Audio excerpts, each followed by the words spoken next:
تو میں نے آپ سے بتایا کہ قدر جو ہے، ایک تو اسی سے لفظ قدرت بنا ہے، اور نمبر دو اسی سے کسی شے کی قدر و قیمت، اور پھر اسی کے معنی ہے اندازہ مقرر کر دینا، کسی شے کا اندازہ مقرر کر دینا، یہ قدر ہے۔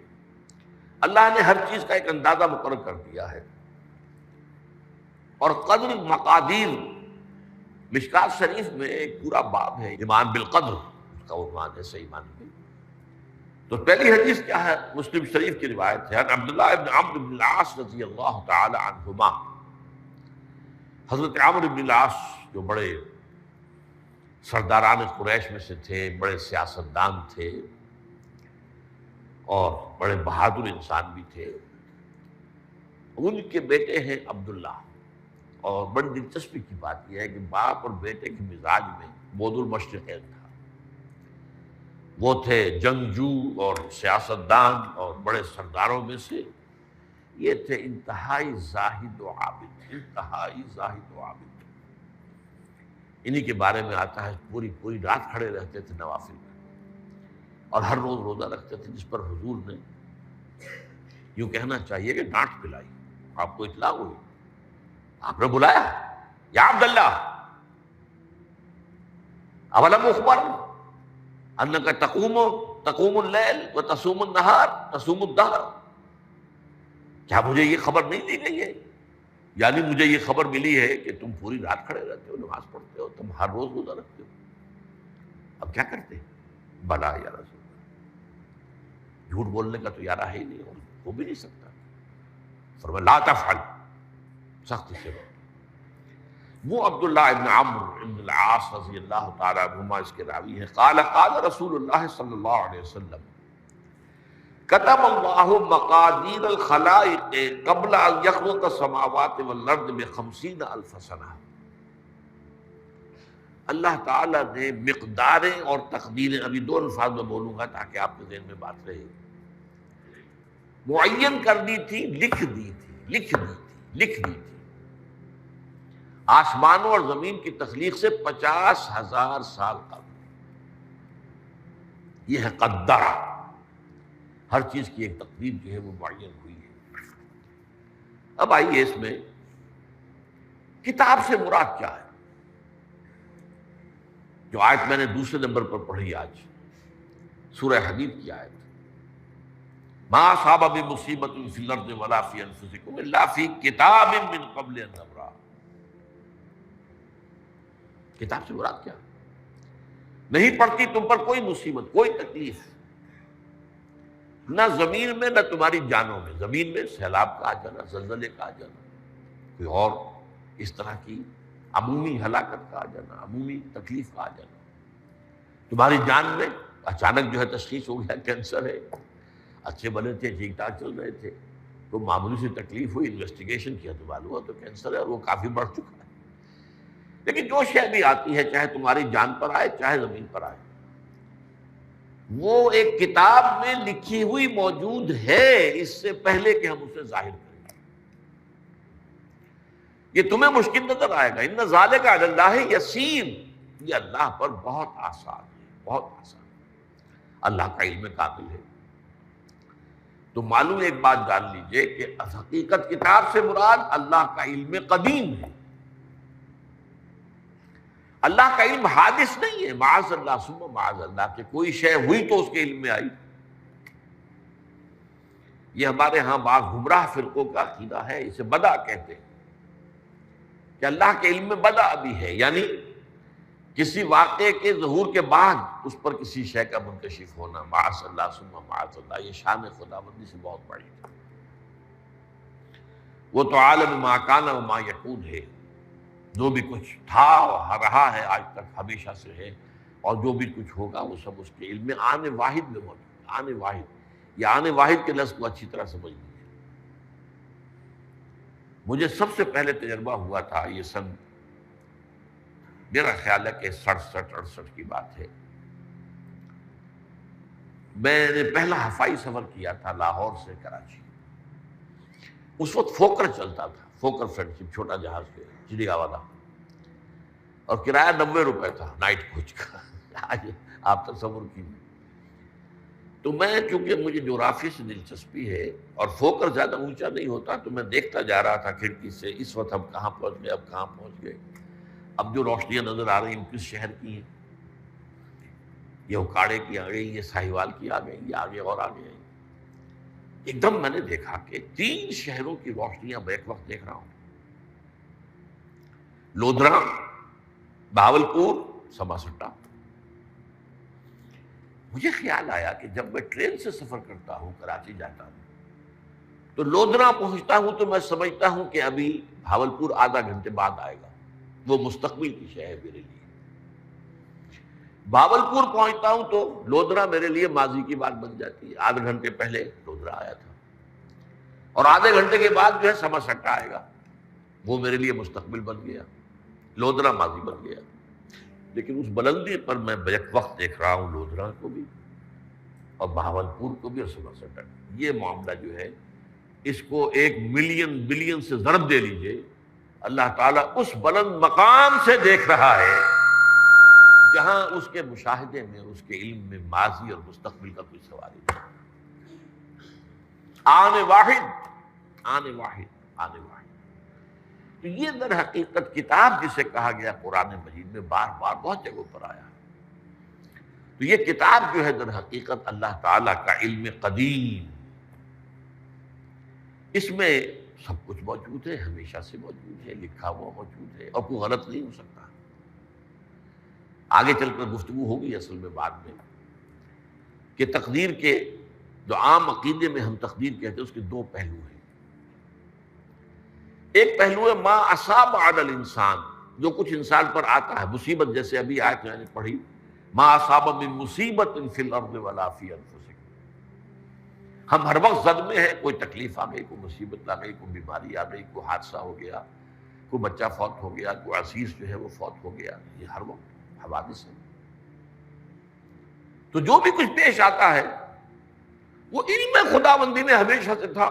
یہی وجہ ہے کہ ایک اور حدیث ہے ابن الدیلمی سے، لمبی حدیث ہے وہ، لیکن اس کے اندر جو آخری ٹکڑا ہے وَتَعْلَمَ، یعنی انسان کے نجات کے لیے لازم ہے کہ یہ بات بھی تم جان لو انما اصابک لم یکن لیخطئک وانما اخطاک لم یکن لیصیبک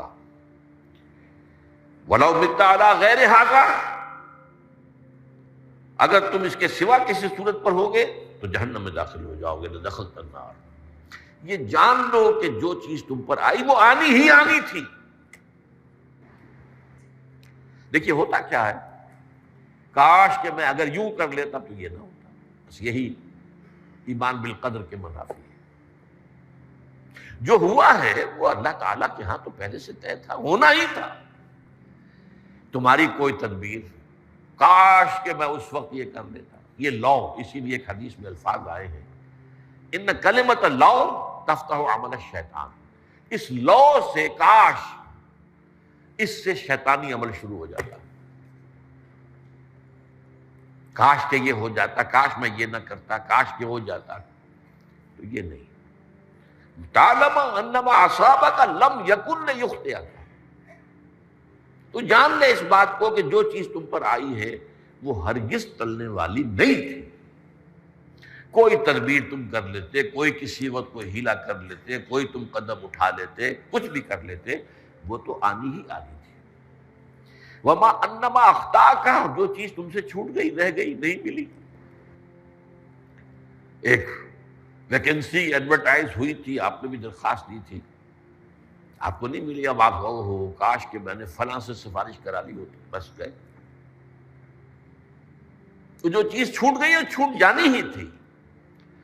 اس میں قطعاً جو ہے کوئی شکل، کوئی تدبیر، کوئی سفارش، کسی طرح کا کوئی بھی ہیلا، کوئی جو ہے اس پہ کارگر نہیں ہو سکتا تھا. لم یکن لیصیبک ومت علی غیر ذالک. اگر تو اس کے سوا کسی کیفیت پر تیری موت واقع ہوئی، اگر یہ یقین نہیں ہے، یہ ہے تقدیر کا وہ مفہوم کہ جس کا تعلق ہے علامہ اصاب الانسان، جو انسان کے اوپر وارد ہو رہا ہے. اس کے ضمن میں تقدیر کا مفہوم کیا ہے؟ کہ جو ہوا ہے وہ تو ہونا ہی تھا.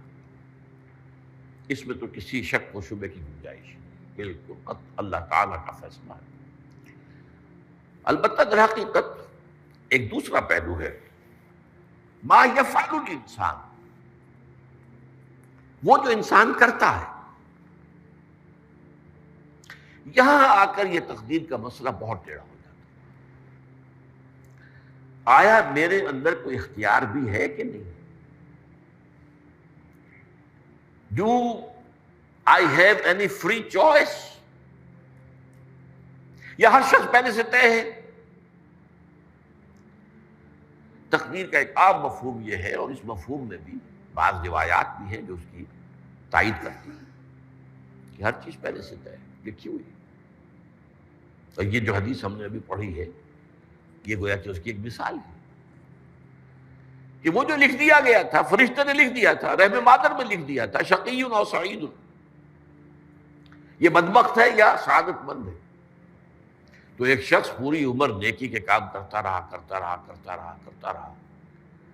آخری وقت میں آ کر کوئی ایسا حادثہ پیش آ گیا کہ وہ اہل جہنم کے سے کام شروع کر دی اور جہنمی ہو گیا۔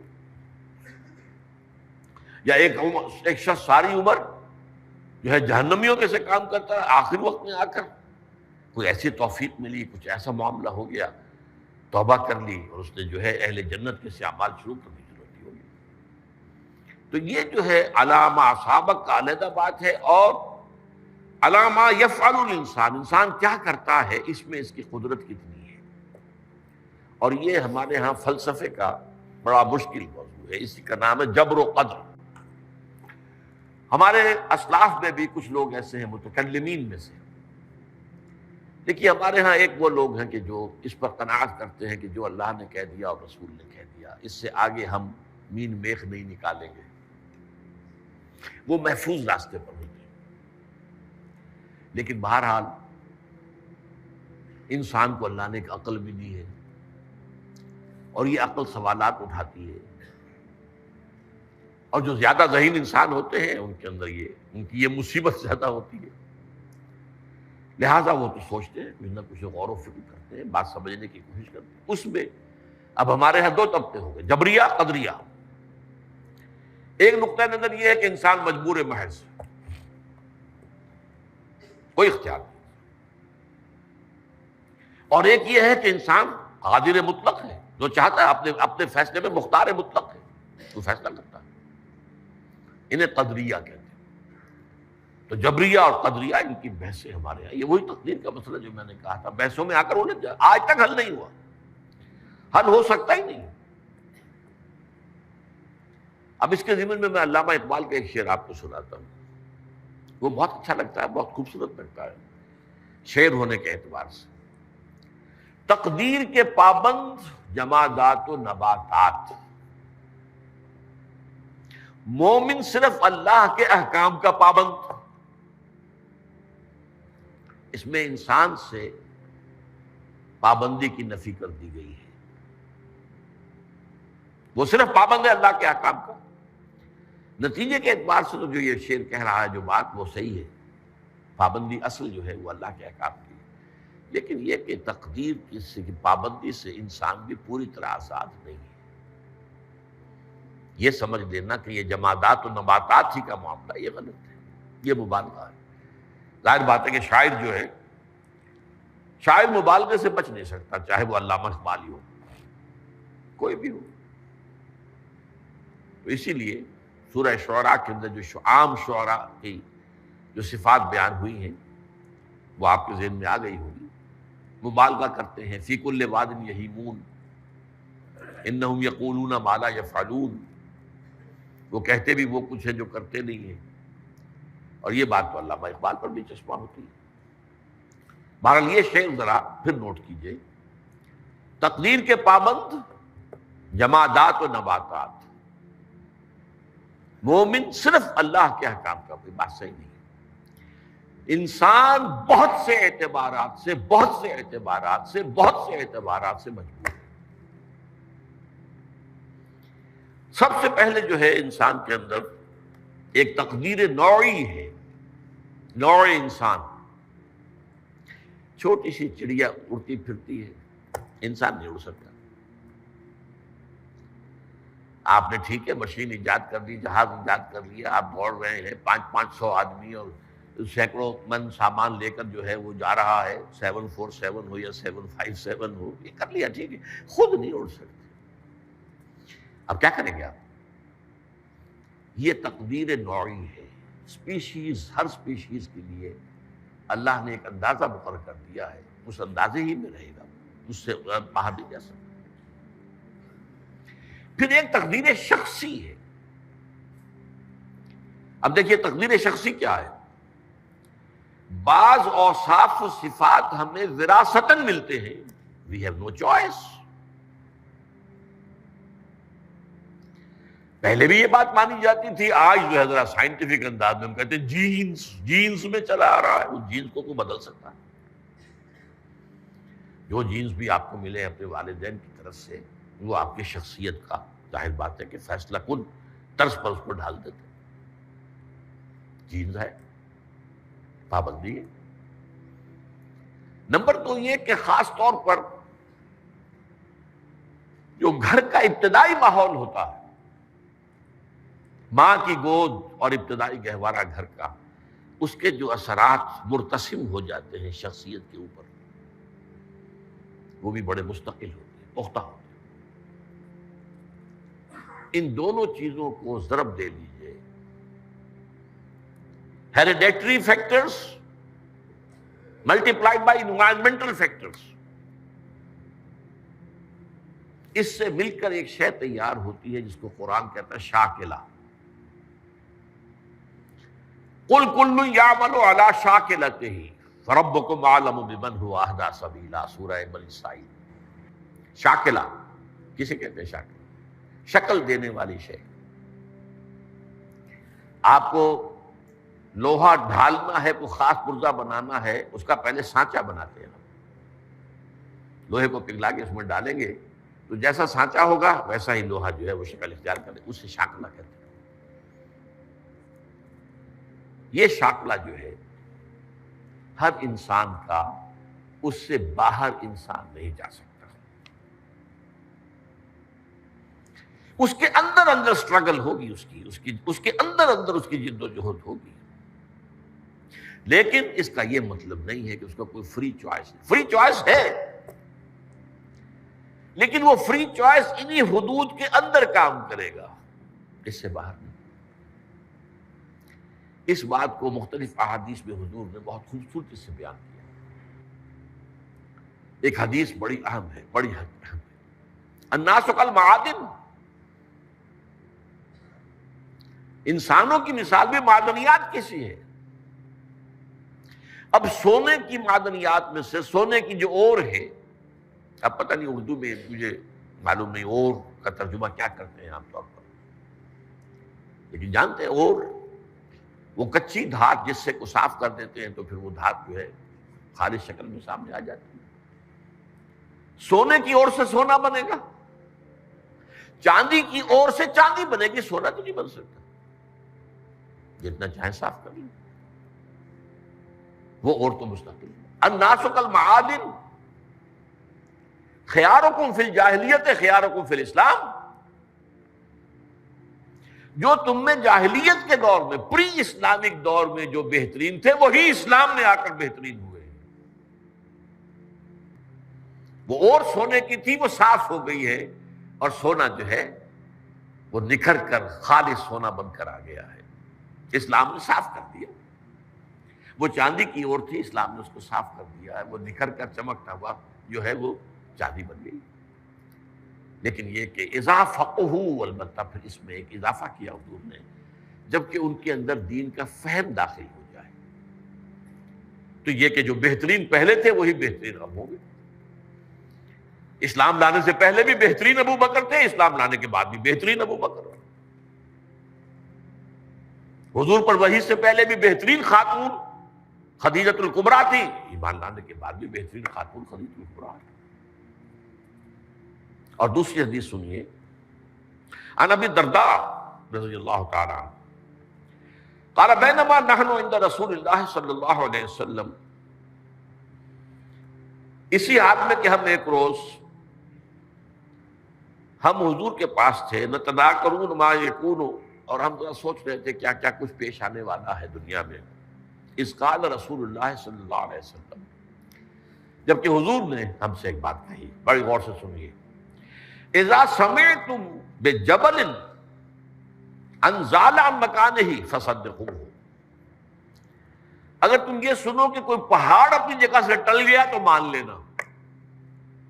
وَإِذَا سَمِعْتُمْ بِرَجُلٍ تَغَيَّرَ عَنْ خَلْقِهِ فَلَا تُصَدِّقُوهُ، اور اگر تم سنو کہ کوئی شخص جو ہے وہ اپنی سرشت سے، اپنی جبلت سے بدل گیا تو کبھی نہ مانو.